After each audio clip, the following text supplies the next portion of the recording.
तो मूवी की स्टार्टिंग में हम 8 साल के एक बच्चे को देखते हैं जो कि काफी डरा हुआ रहता था। उसे कोई चीज परेशान करती थी और वो हमेशा सहमा हुआ रहता था। वो 8 साल का था।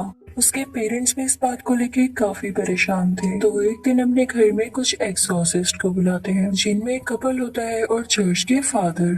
उस छोटे बच्चे का नाम डेविड होता है। उसकी एक बहन भी होती है और इस वक्त इनके घर उसकी बहन का दोस्त भी था। उसकी डेविड के साथ काफी अच्छी फ्रेंडशिप थी तो वो डेविड को सुलाने ले जाता है। अब डेविड की बहन का दोस्त उसे लिटा कर वहाँ से चला जाता है, लेकिन डेविड को फील होता है कि जैसे कोई उसका रूम खोलने की कोशिश कर रहा है। तो डेविड जाकर वॉशरूम में छुप जाता है, लेकिन वहाँ पर उसको लगता है कि कोई उसे देख रहा है। उसे वहाँ पर कई ज्यादा हाथ भी नजर आते हैं और बाथ टब में खून आने लगता है। वो काफी ज्यादा डर जाता है और चिल्लाने लगता है। उसकी आवाज सुन के सारे फैमिली मेंबर्स ऊपर आ जाते हैं।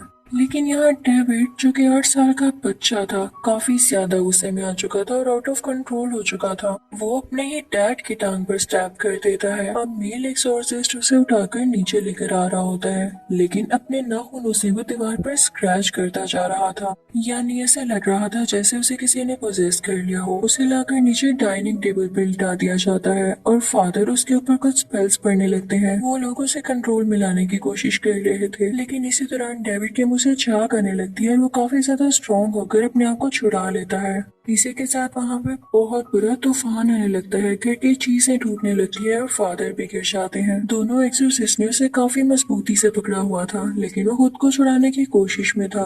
वो खुद की बॉडी को काफी अजीब तरीके से फोल्ड करने लगता है जो कि देखने में बहुत खौफनाक है। उसको ऐसी हालत में देख के उसकी बहन का दोस्त उसके पास जाता है और उसे पकड़ के कहता है कि तुम जो कोई भी हो, इस मासूम बच्चे की बॉडी को छोड़कर मेरे अंदर आ जाओ। यानी वो वाकई डेविड से बहुत प्यार करता था और उसके कहते साथ ही डेविड की आंखें नॉर्मल होने लगती हैं और जो भी डीमन उसके अंदर था या कोई स्पिरिट वो डेविड की बहन के दोस्त के अंदर आ जाती है और अब उसकी हालत खराब होने लगती है। दूसरी तरफ जब डेविड पोसेस था तो उसने मेल एक्सोर्सिस्ट पर भी बहुत बुरा हमला किया था और अब उसकी तबीयत भी काफी बिगड़ चुकी थी और उसे हॉस्पिटल ले जाया गया था। डॉक्टर्स उसकी वाइफ को बताते हैं कि इसे बहुत बुरा हार्ट अटैक हुआ है। इसी चीज ने उसे पूरी तरह से डरा दिया है। वो सब उसके लिए प्रे करने लगते हैं। दूसरी तरफ हम डेविड की बहन के दोस्त को देखते हैं जो कि अब बिल्कुल नॉर्मल हो चुका था और अपनी दोस्त के साथ काम करवा रहा था। लेकिन जैसे ही वो घर के अंदर आता है तो देखता है कि किसी दीवार में एक होल हुआ है। वो उसके अंदर देखता है तो उसे कोई घोस्ट नजर आता है जो उस पर अटैक करने की कोशिश कर रहा होता है, लेकिन वो खुद को बचा लेता है। लेकिन असल में ये उससे बचा हुआ नहीं था, क्योंकि वाकई वो सोल डेविड की बॉडी छोड़कर इसके अंदर आ चुकी थी और अब वो जल्द ही इसकी बॉडी को बिगाड़ने वाली थी, पूरी तरह से अपने कंट्रोल में करने वाली थी। वो फौरन वहाँ से बाहर निकल आता है और अब वो दरख्त पर बैठकर चेनसो की मदद से दरख्त को काट रहा होता है, लेकिन चेनसो स्टार्ट ही नहीं हो रही होती। तभी उसे अपने साथ खिड़की पर कोई घोस्ट दिखाई देता है जो कि उसे ही देख रहा था और तभी चेनसो स्टार्ट हो जाती है। उससे उसकी बॉडी बिगड़ सकती थी, लेकिन इससे पहले ही वो चेनसो नीचे गिर जाती है और उसकी जान बच जाती है। वो काफी डर जाता है और अपनी गाड़ी लेकर वहाँ से जाने लगता है, लेकिन उसे रोक लिया जाता है। उधर हॉस्पिटल में भी जब मेल एक्सोर्सिस्ट को होश आती है तो वो भी यही कहता है कि डेविड की बॉडी को वो सोल छोड़कर अब उस लड़की की बॉडी में आ चुकी है जो कि डेविड की बहन का दोस्त है। वो अपनी वाइफ से कहता है कि फौरन उनको कॉल करो और उन्हें बताओ कि सोल बहुत खतरनाक है और उससे बच कर रहे। उसकी वाइफ जब डेविड की बहन को कॉल कर रही होती है तो वो कॉल नहीं उठा पाती, क्योंकि वो बहुत लाउड म्यूजिक लगा के डांस कर रही होती है ताकि उसका दोस्त अच्छा फील करे। इसी दौरान डेविड की बहन के दोस्त की तबीयत काफी खराब होने लगती है, क्योंकि वो अपने कंट्रोल में नहीं था। उसे समझ ही नहीं आ रहा था कि वो यहाँ खड़ा कैसे है। वो काफी वीक फील करने लगता है। जब फीमेल एक्सोर्सिस्ट की कॉल कोई नहीं उठाता तो वो परेशान हो जाती है। वो फौरन से पुलिस को कॉल करती है और उनसे कहती है कि आप फौरन से डेविड के घर चले जाएं। अब डेविड की बहन जिस दूसरे आदमी के साथ डांस कर रही होती है वो एक घोस्ट में बदल जाता है। उसकी शक्ल काफी अजीब हो जाती है और वो उसको डराने लगता है। वो काफी चिल्लाती है क्योंकि वो काफी डर चुकी थी और अपने दोस्त को लेके वहाँ से चली जाती है। दूसरी तरफ से पुलिस भी आ रही होती है। अब डेविड की बहन का दोस्त निकलते निकलते अपनी नाइन से उस पर अटैक कर देता है और उसे मार डालता है। उसके कपड़ों पर काफी खून लगा हुआ था और जब वो बाहर निकलता है तो पुलिस मैन उसे देख लेता है। उस लड़की की आंखें काफी चेंज थी क्योंकि उसमें सोल जो थी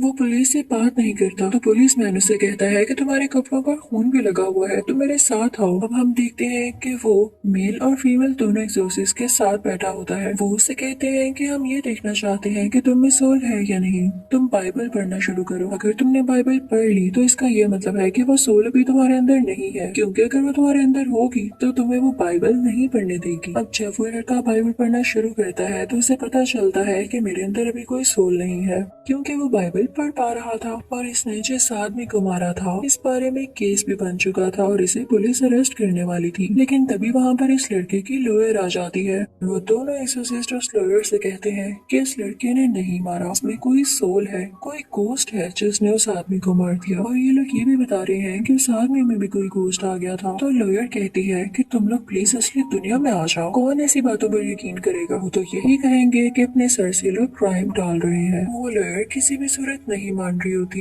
कि किसी डीमन या सोल का काम है। तो वो मेल एक्सोसिस्ट उससे कहता है कि ठीक है, रात को आप घर आइएगा, मैं आपको खुद दिखाऊंगा वो डीमन। अगर आपको वो डीमन ना दिखाई दिया तो बेशक आप उस लड़के को अरेस्ट कर लीजिएगा। तो लॉयर कहती है कि ठीक है, मैं आ जाऊंगी। वो बहुत कॉन्फिडेंट होती है। नेक्स्ट सीन हम कोर्ट का देखते हैं, क्योंकि अब उस लॉयर को भी यकीन हो चुका था कि ये काम डीमन का है। वो जज को बोलती है कि ये मर्डर डीमन ने किया है, लेकिन जज उसकी किसी बात पर यकीन नहीं करता और कहता है कि ये फजूल बहाना है और उसे सजाए कैद होगी, यानी लाइफ टाइम के लिए वो जेल में रहेगा। लेकिन वो एक्सोसिस्ट कपल कहता है कि हम उस लड़के को इनोसेंट ठहरा के रहेंगे, क्योंकि वो भी जानते थे कि वो मर्डर नहीं कर सकता, इसके पीछे जरूर कोई सोल है। अब ये इस केस पर इन्वेस्टिगेशन खुद करने लगते हैं। वो दोनों उस दिन की रिकॉर्डिंग सुनने लगते हैं जब ये केस हुआ और ये सब एक साथ डांस कर रहे थे। उसके बाद ये दोनों उस जगह जाते हैं जहाँ पर डेविड पहली बार डरा था और उसे कोई घोस्ट नजर आया। इनफैक्ट इस रूम में एक वाटर बेड हुआ करता था। जब डेविड उस वाटर बेड पर खेल रहा था और जंप्स लगा रहा था तो अचानक से उस वाटर बेड के अंदर से किसी का हाथ आया और उसने डेविड को पकड़ लिया। वो कोई घोस्ट था। उस रूम का फ्लोर भी खराब हुआ था। तो एक्सोसिस्ट डेविड की मदर को बताते हैं कि किसी घोस्ट का ही काम है। अब वो एक्सोसिस्ट कपल और डेविड की बहन उस रूम के नीचे जाते हैं, यानी उस रूम के नीचे जो जगह थी। जब डेविड की बहन उसके अंदर जाती है तो देखती है वहाँ बहुत सारे रैट्स हैं। वहाँ पर एक अजीबोगरीब स्कल भी है।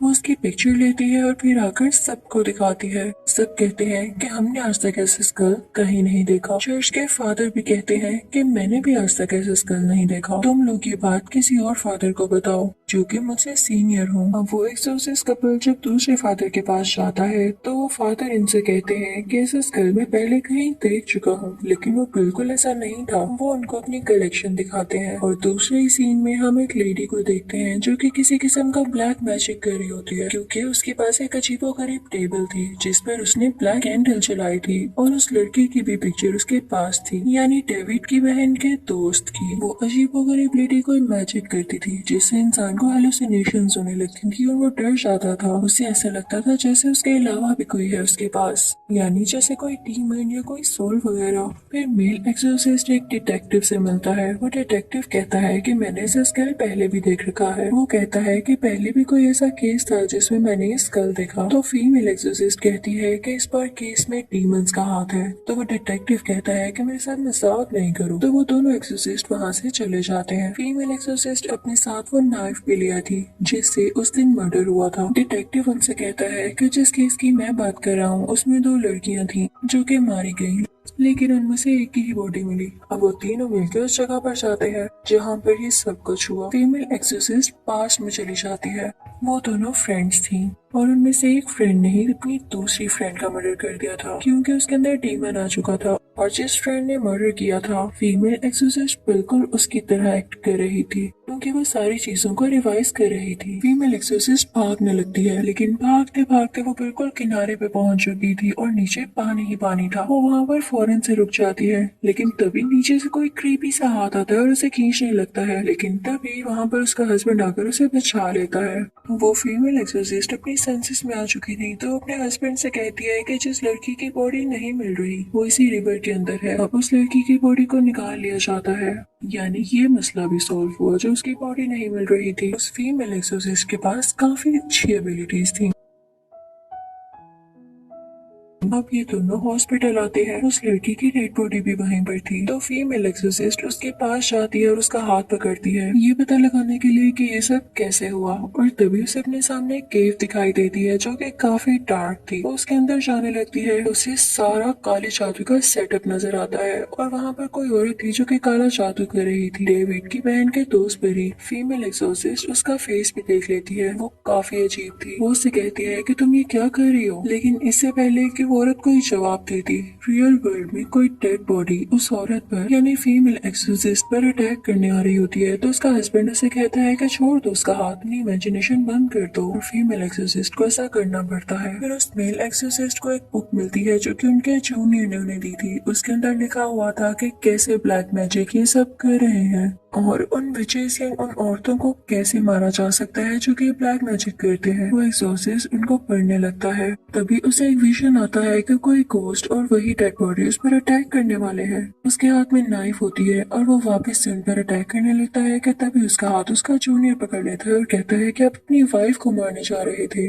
यानी उसको जो विजन्स आ रहे थे वो डीमंस ही दिला रहे थे कि वो अपनी वाइफ को मार डाले, क्योंकि उसकी वाइफ डीमंस के लिए बहुत बड़ा खतरा जो थी। अब वो फीमेल एक्सोसिस्ट उस सीनियर फादर से मिलने के लिए जाती है। वो सीनियर फादर उसे एक बुक दिखाते हैं जिसके ऊपर किसी बच्चे की पिक्चर लगी होती है। वो उसे बताते हैं कि ये एक विच है। तो वो फीमेल एक्सोसिस्ट उनसे कहती है कि आपने मुझे पहले क्यों नहीं बताया। तो वो कहते हैं क्योंकि ये मेरी बेटी है। फिर वो फादर उसे गार में ले जाते हैं, एक केव में जो कि वो पहले भी विजन में देख चुकी थी। और वहीं पर वो चुड़ैल भी होती है जो कि ब्लैक मैजिक कर रही थी और यही फादर की बेटी थी। तभी अचानक से हम देखते हैं कि वो विच ऊपर आती है और अपने फादर को ही मार डालती है। ये उस फीमेल एक्सोसिस्ट के पास अच्छा मौका था, क्योंकि उसके सामने वो टेबल था जिसपे ये औरत ब्लैक मैजिक किया करती थी। ये फीमेल एक्सोसिस्ट उस टेबल को गिराने के लिए जाती है, लेकिन वो टेबल इतना भारी होता है कि उसे गिरा नहीं पाती। वो इतनी ही देर में वो विच आकर भी उस पर अटैक करने लगती है और वो अपनी जान बचाने लगती है। तभी उसका हस्बैंड यानी वो मेल एक्सोसिस्ट भी आ जाता है और अपनी वाइफ को फील करके उसे पता चल जाता है कि वो इस वक्त कहाँ पे है। वो बेसमेंट का दरवाजा तोड़ने लगता है।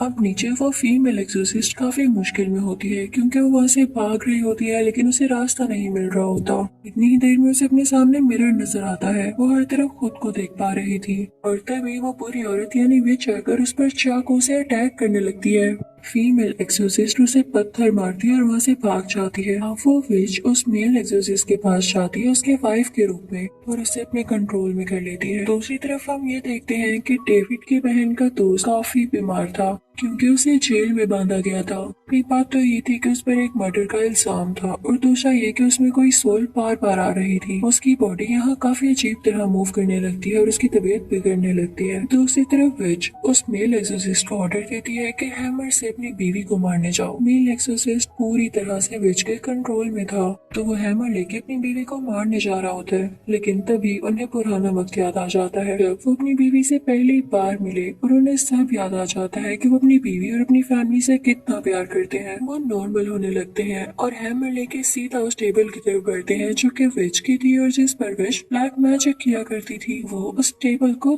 तोड़ देते हैं जो कि आज तक कोई न कर पाया। अब यहाँ पे वो मेल एक्सोसिस्ट बिल्कुल नॉर्मल हो जाते हैं। वो विच भी काफी वीक होके मारी जाती है। दूसरी तरफ डेविड की बहन का दोस्त भी अब बिल्कुल ठीक हो चुका था, क्योंकि वो सोल्स जो वो विच कंट्रोल कर रही थी उसकी बॉडी से निकल जाती है और सारा ब्लैक मैजिक का असर खत्म हो जाता है। अब लास्ट सीन में हम देखते हैं कि डेविड की बहन काफी परेशान होती है, क्योंकि कोर्ट में ये बताया जाता है कि उसके दोस्त को 5 साल की सजा हो रही है, क्योंकि कोर्ट अभी भी इस बात पर बिलीव नहीं करती कि कोई डीमन इस तरह का काम कर सकता है। डेविड की बहन के दोस्त को जेल होने के बावजूद डेविड की बहन उससे शादी कर लेती है और इसे जेल में मिलने जाया करती थी। लेकिन बाकी केसेस सॉल्व हो चुके थे और सारे डीमंस जो इन लोगों की बॉडीज में आकर इनको तंग किया करते थे वो अब जा चुके थे और ब्लैक मैजिक का असर भी खत्म हो चुका था। इसी के साथ ये मूवी भी एंड हो जाती है। Thank you for watching.